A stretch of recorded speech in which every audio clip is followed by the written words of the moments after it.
নমস্কার বন্ধুরা, তো ফাইনালি আমরা ইনফরমেশন পেয়ে গেছি যে পোকো F5 অফিসিয়ালি লঞ্চ হয়ে যাবে। এটার লঞ্চ ডেট হলো এপ্রিল মাসে। কিন্তু এটা আপনাকে বলে দিই, হয়তো এর আগে আমি একটা ভিডিও বানিয়েছিলাম বা অন্য কোনো ইউটিউবারের ভিডিও আপনি দেখেছিলেন যে পোকো F5 বলে স্মার্টফোনটা চায়নাতে যে আছে Redmi K60e ওটার রিব্র্যান্ডেড ভার্সন হবে, কিন্তু না, এরকম একদমই নয়। এবারে যে পোকো F5টা আসতে চলেছে টোটালি একটা নয়া ডিভাইস হবে, যেটা এখনো পর্যন্ত চায়নাতে লঞ্চ হয়নি। আর অরিজিনাল যে Redmi K60e সেটার থেকে অনেক জিনিসের ডিফারেন্স হবে। তো এই জন্য এই ভিডিওতে আমি আপনাকে পোকো F5 সম্বন্ধে সব ইনফরমেশন দেব, আর এটাও বলবো যে প্রাইস পয়েন্টে আসছে সেই প্রাইস পয়েন্টে সবচেয়ে আলটিমেট ডিভাইস হবে নাকি এর চেয়ে বেটার স্মার্টফোন অ্যাভেলেবেল আছে। এই ভিডিওতে আমরা এটা সম্বন্ধে আলোচনা করব। তো চলুন শুরু করা যে ভিডিওটা কোনো সময় নষ্ট না করে, আপনি যদি গ্যাজেট ওয়ার্ল্ড বাংলা চ্যানেলে প্রথমবার আসেন আর খুব বাংলা টেক ভিডিও ডেইলি দেখতে চান, তাহলে গ্যাজেট ওয়ার্ল্ড বাংলা চ্যানেলটা সাবস্ক্রাইব অবশ্যই করে নেবেন। তো প্রথমে আমরা আলোচনা করবো এই স্মার্টফোনটার ডিজাইন সম্বন্ধে। তো যেমন আপনি দেখতে পাচ্ছেন এই যে পোকো F5 পেছন দিক থেকে দেখতে এক্স্যাক্টলি এরকম, মানে অরিজিনাল যে পোকো F5 যেরকম ডিজাইন হওয়ার কথা ছিল এরও পেছন দিকে ডিজাইনটা আপনি এক্স্যাক্টলি সেম পাবেন। এই স্মার্টফোনটার থিকনেস হলো 8.5 মিলিমিটার আর ওয়েট হলো 202 গ্রাম। আর এর পেছন দিকে যে কভারটা সেটা আপনি ফুললি গ্লাস বডি আপনি পাবেন।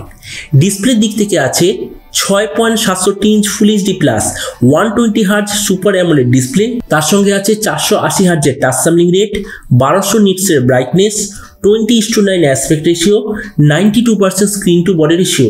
ডিসপ্লে প্রোটেকশনের দিক থেকে আছে গোরিলা গ্লাস 5 এর ডিসপ্লে প্রোটেকশন। আর সার্টিফিকেশনের দিক থেকে এতে আপনি পাবেন ডলবি ভিশন আর HDR10+ দুটোরই সার্টিফিকেশন। তার মানে সোজা কথায় বলতে গেলে যে প্রাইস পয়েন্টে অ্যাভেলেবেল হবে, প্রাইস পয়েন্টের হিসাবে সবচেয়ে বেস্ট ডিসপ্লে এতে আপনি দেখতে পাবেন। কিন্তু এর মেইন সেলিং পয়েন্ট হবে এর প্রসেসরটা, কেননা এতে আপনি পাবেন স্ন্যাপড্রাগন 7 জেনারেশন 2, যেটার AnTuTu স্কোরটা রিসেন্টলি লিক হয়ে যাওয়ার আপনি দেখতে পাচ্ছেন। এটার AnTuTu স্কোর হলো 10 লাখেরও বেশি। তার মানে একটা স্ন্যাপড্রাগন এই জেনারেশন 1 এর মধ্যে যেমন আপনি পারফরমেন্স পান, এক্স্যাক্টলি সেম জিনিস আপনি স্ন্যাপড্রাগন 7 জেনারেশন 2 তে দেখতে পাবেন। মানে প্রসেসরটা ডেফিনেটলি খুবই ভালো। ক্যামেরার দিক থেকে আপনি পাবেন 50, 8 আর 2 মেগাপিক্সেলের ট্রিপল ক্যামেরা, তার সঙ্গে 16 মেগাপিক্সেলের সেলফি। রিয়ার ক্যামেরার সঙ্গে আপনার OIS অবশ্যই থাকবে। কিন্তু এর যে 50 মেগাপিক্সেল সেন্সার, ওটা সোনি সেন্সার হবে নাকি একটা অন্য কোনো ব্র্যান্ডের তরফ থেকে সেন্সার হবে, এটা সম্বন্ধে কোনো প্রপার ইনফরমেশন নেই। এই যে স্মার্টফোনটা আপনি টোটাল 3টে ভেরিয়েন্টে দেখতে পাবেন, 8 128 জিবি, 8 256 জিবি আর 12 256 জিবি, টোটাল 3টে ভেরিয়েন্টে লঞ্চ হবে। র্যামের কোয়ালিটিটা হলো LPDDR5, মেমোরি কোয়ালিটিটা হলো UFS 3.1, আর তার সঙ্গে আপনি কোনো ধরনের SD কার্ডের স্লট দেখতে পাবেন না। ব্যাটারির দিক থেকে আছে 5000 mAh ব্যাটারি, 67 ওয়াটের চার্জার, আর কানেক্টিভিটি হলো USB Type-C। তো এবারই স্মার্টফোনের বাকি কিছু ফিচার যেতে আপনি পাবেন Android 13 out of the box, side mounted fingerprint sensor, কোনো ধরনের 3.5 জ্যাক পাবেন না, আর ডুয়াল স্টেরিও স্পিকার অবশ্যই এতে থাকবে। তো এবার সবচেয়ে মেন জিনিস, কবে লঞ্চ হবে? তো দেখুন, এটা তো আমি অলরেডি বলে দিয়েছি, এপ্রিল মাসে এটা অবশ্যইভাবে লঞ্চ হয়ে যাবে।